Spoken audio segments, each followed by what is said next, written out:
တော်တို့ food court တွေကိုဆင်းပါမယ် food court ကအောက်ထက်ကကျွန်တော် basement မှာရှိပါတယ်အခု food court တွေရောက်ပါတယ်နော်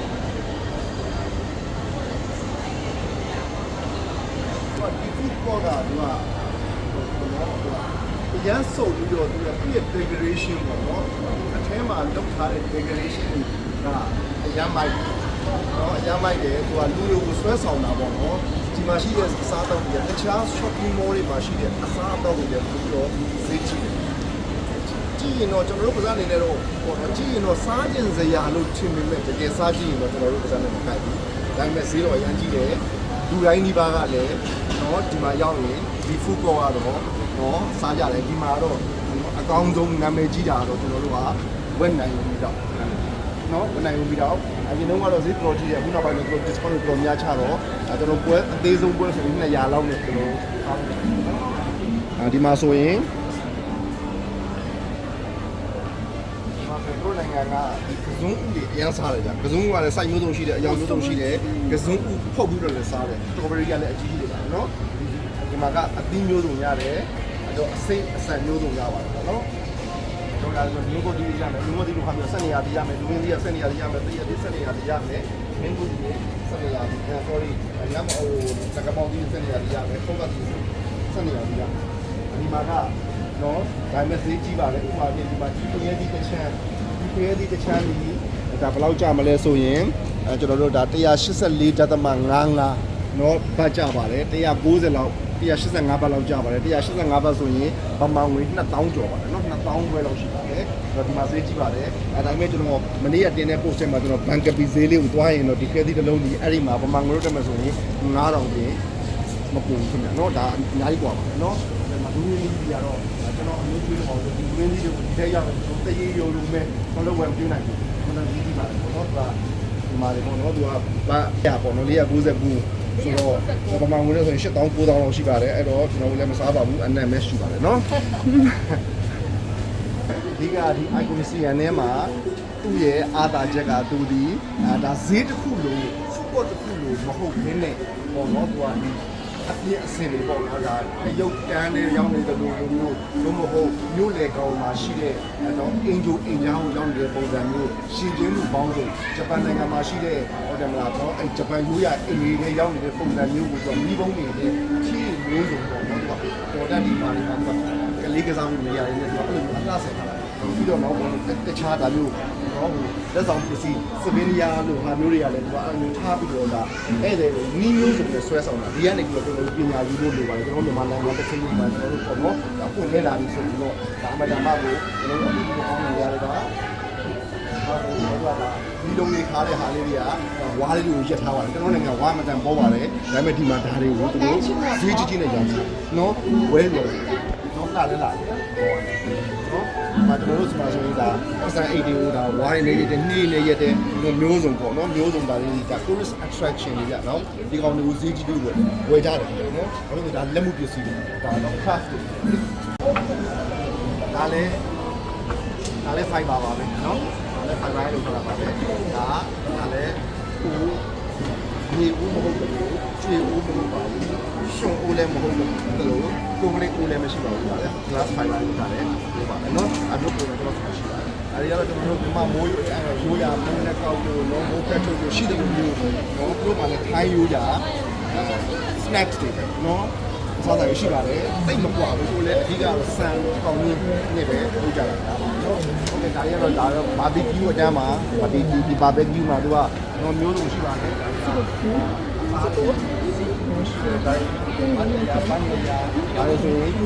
နော်ဒါကျွန်တော်တို့ဒါရေပွဲတွေ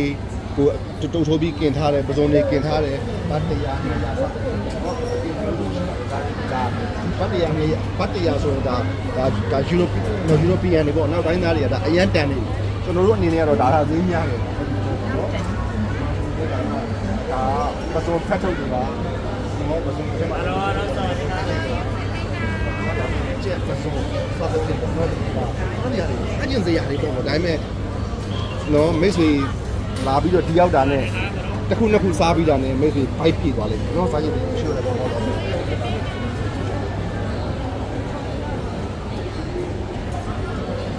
ကတော့အထောင်ဂျိုးရထောင်နော်အကုန်ထောင်းတယ်ထောင်းလို့ရတာအကုန်ထောင်းတယ်ထောင်းလို့ရတာအကုန်ထောင်းပါတယ်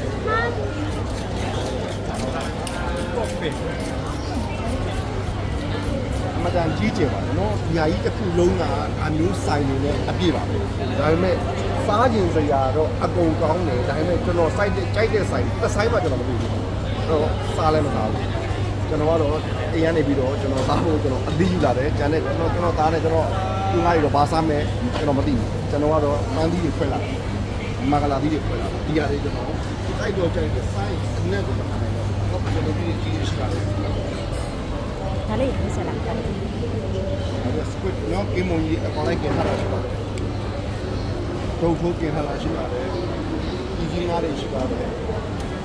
တော့ပြီးတော့ကျွန်တော်တို့ဒီမှာစားကြည့်ရင်မကြောက်ကြရင်တော့ဝက်ကောင်လုံးကျင်လို့လည်းစားလို့ရပါတယ်ကျွန်တော်တို့ကတော့မစားရပါဘူးတော့အကောင်လုံးကျင်ပြီးတော့အဲ့လိုရောင်းလာပါနော်အကောင်လုံးကျင်ပြီးတော့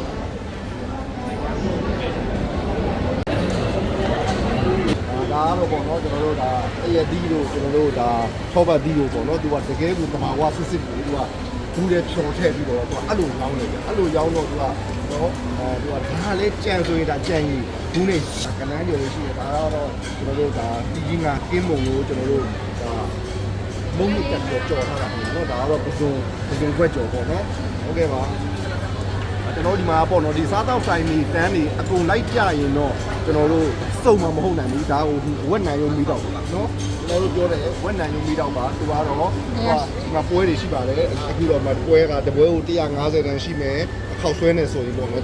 သူကြည့်တပွဲဆိုရင်ဒါအသေးဆုံးပွဲထင်ပါတယ်280ဘတ်ရှိမယ်နော်300ရှိမယ်နော်ဒါသူကြည့်ပဲဆိုတော့ပေါ့နော်ဒါကတော့အုံတို့ပါလောက်ပါတယ်နော်ဒါကတော့ဝက်နိုင်ရုံမိတော့ဖြစ်မယ်ဆိုတော့ဒါကတော့ဒီမှာကတော့ icon CN မှာတော့တူကတော့ icon CN ရဲ့ icon ပေါ့နော်ဒီ icon CN ရဲ့ icon မှာဒီရောက်ရင်တော်တော်များများကဝက်နိုင်ရုံမိတော့စားကြတယ်ကျွန်တော်တို့အာရှသားတွေမကဘူး foreigner အဖြူတွေပါဝက်နိုင်ရုံမိတော့ကို special စွမ်းနေတာကျွန်တော်မတော်တမ်းနေရပါနော်အရင်ဆက်တကယ်မိတော့ပါနော်ဟုတ်ကဲ့ပါဟုတ်ပါပြီကျွန်တော်တို့နော်ဒါဒီမှာကျွန်တော်တို့ဒီနေ့အဖြစ်ဖို့ကျွန်တော်ဒီမှာပြတ်နာပါမယ်အဲဒီရေထဲမှာအတန်းတွေကခုကတော့အကြီးကြီးဆိုတော့ကျွန်တော်ဆက်မပြတော့ဘူးပြလည်းမပြနိုင်တော့ဘူးเนาะကျွန်တော်တို့ဘိုင်းစာနေပြီအခုတော့ကျွန်တော်တို့စားလိုက်ပါအောင်မယ်ဘိုင်ဘိုင်ဒါတော့ကျွန်တော်တို့ထိုင်းမှာဒါထိုင်းရဲ့ရိုးရာလို့တော့ပြောလို့ရတယ်ပေါ့နော်။ကောင်းကြီးကိုသူကအကြောင်းဆုံးလုပ်ထားတယ်။ကောင်းကြီးသိကောင်းတာပဲ။အဲ့ဒီကောင်းကြီးရဲ့တရက်သီးရဲ့ပြီးတော့အုံးလို့အဲ့ဒါလေးစမ်းထားတာပေါ့နော်။ကျွန်တော်တို့ဗမာပြည်မှာဆိုတော့အဲ့ဒါတာခွေရိုင်လိုဟာမျိုးပေါ့။အဲ့လိုဟာမျိုးကျွန်တော်အရင်ကြိုက်ပါတယ်။ကျွန်တော်အုံးလို့ပါတယ်။ကျွန်တော်တို့ကောင်းကြီးပါမယ်။တရက်သီးပါမယ်။ဒီမှာဆိုရင်သူကကျွန်တော်တို့ဒီဟာဒါဆိုရင်သူကပိန်းနေသီးနဲ့ပါလုပ်ထားတယ်နော်။ဒိုးရင်းသီးနဲ့လည်းကောင်းတယ်။နော်ကျွန်တော်အရင်ကြိုက်တဲ့ဟာပါနော်ခုနကကျွန်တော်တို့ရက်မယ်ပြောတာသူကဒါလေးမြင်တာလေကျွန်တော်ဒီမှာသူစားခြင်းပုံရတယ်ဒါပေမဲ့ဈေးနှုန်းကလည်း120ကအနည်းဆုံး150လောက်ဆိုတော့စားမှာမဟုတ်ဘူးเนาะဘာလို့ဆိုတော့ဒီမှာကောင်းကြီးကလည်းအဲ့လောက်တန်မှုမရှိဘူးတကယ်ကြီးကလည်းတိတ်တန်မှုမရှိဘူးဒါပေမဲ့ဒီမှာကဒါမျိုးလေးစားခြင်းပုံကိုပြအောင်လုပ်ပြီးတော့ပန်းအောင်ပန်းပေးထားပါเนาะနောက်တစ်ခုကျွန်တော်ပြစရာရှိတယ်ဒီထဲမှာ decoration အကောင်းဆုံးပြအောင်ပြပါမယ်ခဏတည်းကျွန်တော်တို့ထိုင်းကိုစမရောက်ခင်ဘူးတုန်းကပထမဦးဆုံးအခါဒုတိယအခါလို့ရာဇင်တုန်းကအမတန်စားကျင်ပြီးတော့မကြာခဏဝဲစားခဲ့တယ်ဝက်စတူးနဲ့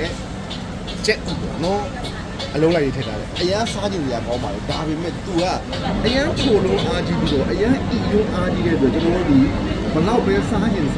တစ်ခါစားပြီးနောက်တစ်ခါမစားကျင်တော့ဘူးနောက်ထပ်တစ်နေ့လောက်နေမှပြန်စားမယ်ဆိုရင်တစ်ခါတော့ပြန်ရအရန်အီလုံးအားကြီးတယ်ကျွန်တော်တို့ဗမာပါဇက်တွေကကျွန်တော်တို့ချင်းငံဇက်ဆိုတော့ဒီကဟာတွေကအချိုရမ်းခဲ့တယ်အရန်အီတယ်အဲ့ကြောင့်ကျွန်တော်တို့ကလည်းမကြိုက်ဘူးကျွန်တော်တို့ကအဲ့ဒါမျိုးစားမယ်ဆိုရင်တော့မှကျွန်တော်တို့က sauce ပေါ့နော်ငရုတ်ပြီး sauce ကိုကျွန်တော်တို့ခုနကရှာလကာရီပိုင်းလုပ်တဲ့ sauce မျိုးကိုကျွန်တော်တို့ကခုနကထမင်းနဲ့ဒီခင်းနဲ့ရားထဲမှာကျွန်တော်တို့ကပေါ့နော်နယ်ဖတ်ပြီးတော့ငရုတ်ပြီးမုံနေအချင်းကြီးလောင်းစားမှာပဲကျွန်တော်တို့ဝင်ပါတယ်ဟုတ်ကဲ့ပေါ့ဆက်ကြည့်အောင်နော်ကျွန်တော် icon CM ရောက်ရင်ကျွန်တော်တို့ဒါလာနေတဲ့ကျွန်တော် visitor sting ကိုအစွဲဆောင်ဆုံးနေရာကတော့ဒီနေရာလေးကိုကျွန်တော်အရန်ကြိုက်တယ်ဒါသူတို့ရဲ့ရိုးရာလှေလေးတွေနော်သူတို့ရိုးရာလှေမှာဟိုမှာဆိုရင်သူကကနုတ်ပကြီးနဲ့သူကလုပ်ထားတယ်ပေါ့နော်အဲ့မှာသူကပန်းနေဆင်ထားတယ်ဒီ